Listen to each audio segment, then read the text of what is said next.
The volunteer state has two major industries that are of interest to those concerned with occupational asbestos exposure. One of these is paper and pulp. International Paper, now operating as Evergreen Company, is headquartered in Memphis. The other product is electrical power. The Tennessee Valley Authority, created under the Franklin Roosevelt administration in 1933, is the largest public utility in the U.S., serving approximately 8.5 million customers in Tennessee and 6 neighboring states. Electrical power is generated from hydroelectric plants, coal and gas, nuclear fuel, combustion turbines, and wind turbines. Regardless of the type of power generation, all of these plants have contained asbestos at some point in their existence because of its insulating properties. Risks to power plant workers. Center for Health Statistics data indicates that as many as 3% of all occupationally related deaths in the U.S. are due to mesothelioma. Because of the extensive use of asbestos in such facilities, power plant employees face an elevated risk of contracting mesothelioma and asbestosis. This fact was borne out in a 2003 study of power plant workers in Puerto Rico. Prevalence of chest X-ray abnormalities consistent with asbestos-related scarring was 13% among participants with 25 or more years from onset. 30% gave a history of asbestos exposure prior to power plant employment. Only 11% of the study participants were current smokers. A high prevalence, 46%, of restrictive abnormality was found. Shortness of breath was commonly reported by examinees. It has been noted elsewhere that tobacco use can increase the chances of developing asbestos-related lung cancer by 9,000%. As mentioned earlier, the study also indicated that 42% of the participants in the study suffered from obesity, which may have had some bearing on the shortness of breath. However, that would not by itself have had any bearing on the abnormalities found in workers' chest X-rays. Those at risk for developing respiratory disorders include electricians, pipe fitters, boiler makers, and other repair and maintenance personnel. The reason is that for half a century, asbestos was used as an insulator against both heat and electrical current dangers. At the time, electric wiring, panel partitions, and electrical cloth all contained asbestos materials, which were likely to become friable as they aged. The asbestos danger was not confined to the workers themselves. As several lawsuits have demonstrated, secondary exposure has resulted in the deaths of family members as workers brought these asbestos fibers into the home. The fibers were frequently contained in the hair and on the clothing of these workers and inhaled by unsuspecting family members. Paper and pulp mills. A French study carried out in 2002 involved 63,000 men from 13 different countries. These men had worked for at least 1 year in the pulp and paper industry between 1945 and 1996. Of those studied, 22,650, or about 36%, had been exposed to asbestos fibers at some point in the course of their employment. 14 of them had died from pleural cancer or mesothelioma.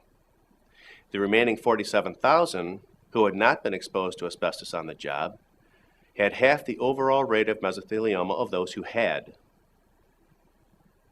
Statistics for Tennessee.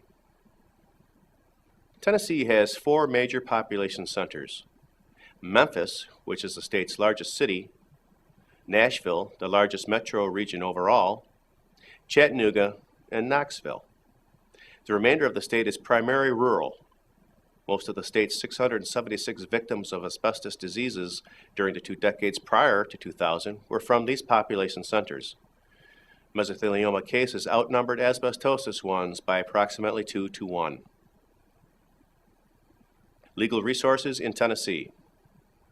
A search through the Tennessee Federal District Court cases for asbestos-related personal injury product liability lawsuits brings up 2 lawsuits from 2006 and 2007.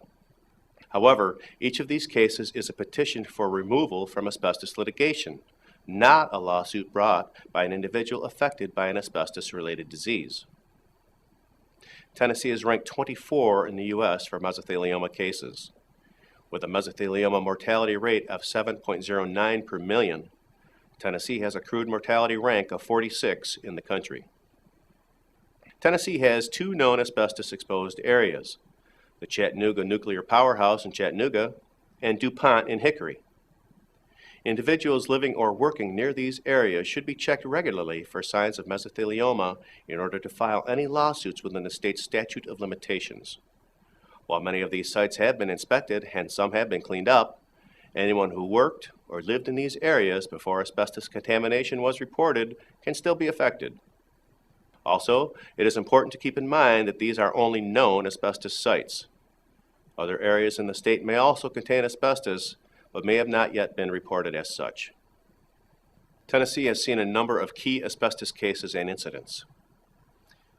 Asbestos dust from disintegrating floor tiles was discovered at the Chief Sorting and Collection Facility for the U.S. Postal Service in Oak Ridge, Tennessee. In May of 2007, OSHA reported that asbestos exposure was a risk to the employees there, who could get asbestos on their skin and clothing via contact with the mail cases, mail totes, and mail trays. At first, the Postal Service was fined $1,500 by OSHA for what it termed a serious housekeeping violation. Later, however, an appeal reduced the fine by half. Both USPS and OSHA officials announced that a plan had been determined for addressing the floor tile problem until a $90,000 project to replace the tiles is completed. The floor would be mopped and vacuumed daily. The safety manager for the Postal Service Tennessee District said that air quality evaluations found no immediate hazard to workers. Another Tennessee asbestos case occurred in the summer of 2007 when James Wees, a Tennessee resident, filed an asbestos suit in Madison County Circuit Court.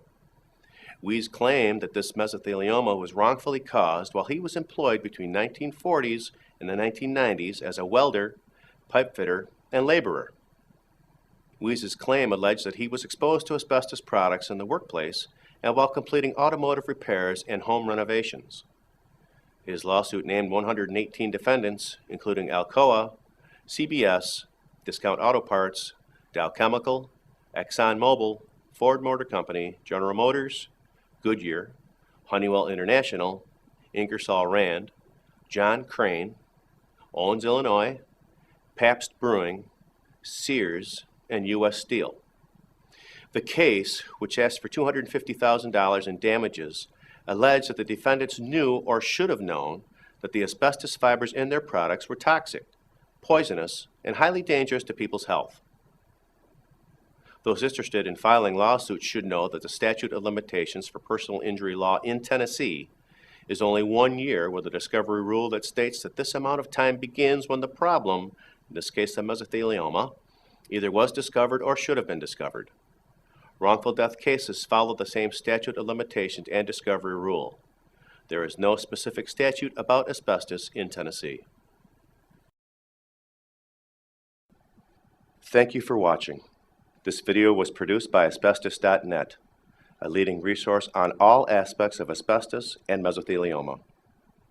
Our priority is to inform victims about the devastating effects of asbestos exposure, mesothelioma, asbestos cancer, asbestosis, and other asbestos-related diseases, and to advise them with a wealth of information. Individuals whose lives have been touched by mesothelioma have numerous questions and concerns. Their caregivers and family members also need accurate, reliable information.